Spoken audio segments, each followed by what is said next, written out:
À présent, retrouvons notre journaliste sportif Saël Sissoko pour faire le point sur les secondes affiches des quarts de finale de la Coupe d'Afrique des Nations. Bonjour Saël. Bonjour Noura et bonjour à tous.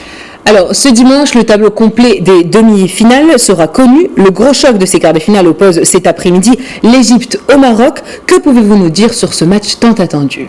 C'est un derby nord-africain entre deux grandes nations du football africain, les pharaons d'Égypte face aux lions de l'Atlas. Les lions de l'Atlas quand même qui ont montré de très belles choses durant cette Coupe d'Afrique des Nations. Ce soir, ce sera, dans quelques minutes plus tôt, ce sera une affiche de rêve entre le Maroc et l'Égypte. L'Égypte, comme vous le savez, qui peut compter sur sa star et son capitaine Mohamed Salah. Et pour le Maroc également, sera Achraf Hakimi, le leader technique de cette équipe. Mais pas que lui, il y aura Soufiane Boufal, il y aura Youssef El Nesri.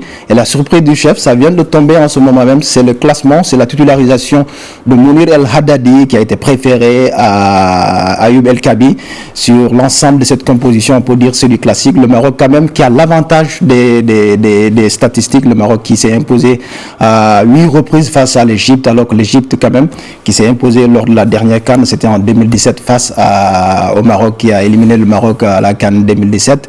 Ce sera également une confrontation entre deux techniciens, Vahid Halilhodžić et Carlos Queiroz. Carlos Queiroz, l'entraîneur portugais qui était à la tête de l'Iran au Mondial 2018. Souvenez-vous, l'Iran avait battu le Maroc sur un but contre son camp de Bouhadouz contre son camp. C'est un souvenir douloureux pour le Maroc, mais cette affiche-là sera bien différente avant le coup d'envoi. Écoutons les propos de coach Vahid et de Soufiane Boufal. Je pense durant cette CAN qui s'est créé le plus d'occasions, donc c'est aussi un atout. Après, c'est vrai que voilà, durant ces grands matchs et ces grands rendez-vous, ça se joue à des détails. Il va falloir faire mieux au niveau de la finition, mais le plus important dans le foot, c'est de se créer les occasions et les buts vont venir tout seuls, Inch'Allah. Mais comme je l'ai dit auparavant, je suis plutôt quelqu'un d'optimiste. Je préfère regarder devant moi plutôt que derrière.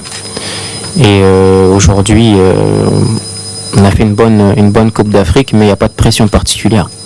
Alors, le plus important, c'est de se donner à fond, de tout faire pour pouvoir réussir. Après, on ne maîtrise pas tout, mais le plus important, c'est de ne pas avoir de regrets. Et dans mon cas, moi, je fais tout en œuvre pour ne pas avoir de regrets. À propos de sanitaire, on a 2 joueurs positifs, malheureusement, qui restent dans leur chambre. Après, c'est vrai, on a un petit peu chanceux, on est resté là, on était bien logés. Les conditions de transport aussi, c'est pas de difficulté parce qu'on a escorte comme ça. On est un petit peu privilégié vis-à-vis de la récupération. Dans l'hôtel, il n'y a pas de problème. Alors, Saël, l'autre rencontre de ces quarts de finale opposera le Sénégal à la Guinée équatoriale. Alors, les Lions de la Teranga, emmenés par leur attaquant vedette Sadio Mané, sont des prétendants au sacre final. Oui, le Sénégal qui est vice-champion d'Afrique 2019. Souvenez-vous, le Sénégal avait déjà perdu la finale face à l'Algérie. Le Sénégal quand même qui affronte ce soir à 20h, GMT+1, le Zala National, la Guinée équatoriale, une équipe coriace qui a battu l'Algérie, un match de poule, qui a également éliminé, comme vous l'avez vu, le Mali suite à un match très tendu.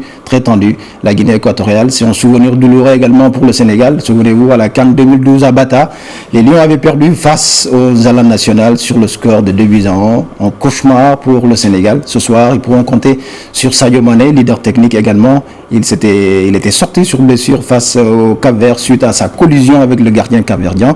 Ce soir, ce sera une autre paire de manches pour Aliou Cissé et ses hommes, suivant les propos d'avant-match. Sadio va bien. Je crois qu'il a repris les entraînements hier. Nous suivons progressivement son évolution. Donc aujourd'hui, il va s'entraîner.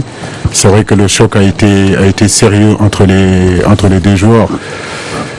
C'est un sportif de haut niveau qui connaît très bien son corps. Maintenant, on va voir la séance de cet après-midi pour voir comment ça va se passer. En tout cas, hier, la séance qu'il a fait, ça s'est plutôt bien passé, c'est rassurant. Et nous espérons le récupérer, en tout cas, pour le match. Je pense qu'on a une équipe, un effectif qui est préparé à jouer face à ce genre d'équipe. Donc, je ne vais pas vous dire qu'on est inquiet par rapport à ça. Ce qu'il faut aussi voir, c'est qu'ils ont joué un jour après nous et quelque part ils sont quand même allés jusqu'au tir au but. Donc peut-être que physiquement c'est peut-être eux qui auront plus de mal, mais voilà, on sait que le football, si on prend en compte la motivation des joueurs, c'est pas une science exacte. Donc nous, on va faire en sorte d'être prêts sur le plan physique, le plan athlétique, le plan technique, le plan mental, dans tous les secteurs, et on va jouer notre jeu. En général, quand on se qualifie pour la Coupe d'Afrique des Nations, on veut aller le plus loin possible. Dans notre cas, on était dans un groupe très élevé et personne ne nous voyait comme favoris. Et on sait que nous ne sommes pas les favoris, mais notre objectif était d'affronter n'importe quelle équipe et de donner le meilleur de nous-mêmes. Car on dit toujours dans le football, il n'y a pas d'équipe plus forte ou plus faible. Au contraire, tous se décident sur le terrain. Alors, personne ne pensait que la Guinée équatoriale en serait là où nous sommes aujourd'hui, mais grâce à notre foi en nous-mêmes et dans le travail que nous faisons, nous sommes là où nous sommes. Ensuite, nous verrons jusqu'où nous pourrons aller, mais nous voulons aller le plus loin possible. Que podría llegar donde está hoy en día. Pero nosotros, con la confianza de nosotros mismos y por el trabajo que estamos haciendo, on va aborder le match de demain avec tout notre effectif et on est toujours tranquille et on attend à demain pour pouvoir faire les mieux de nous et pouvoir faire un bon match contre le Sénégal. Un match que les Sénégalais attendent également avec impatience parce que le retour de Sadio Mané qui est sorti sur blessure, on l'a vu, il a marqué un but, mais sa canne quand même reste un peu sur notre faim. Je pense qu'aujourd'hui, ce soir, ce sera l'occasion pour lui d'endosser son costume de sauveur face à une équipe équato-guinéenne qui est très difficile à jouer, qu'on a vu leur meneur de jeu Salvador Edou qui est très imposant. Et puis ils sont là, ils sont en quart de finale, personne ne les attendait. Et c'est là aussi le côté charmant de cette Coupe d'Afrique des Nations, quand une équipe n'est pas forcément attendue, c'est là où elle crée la sensation.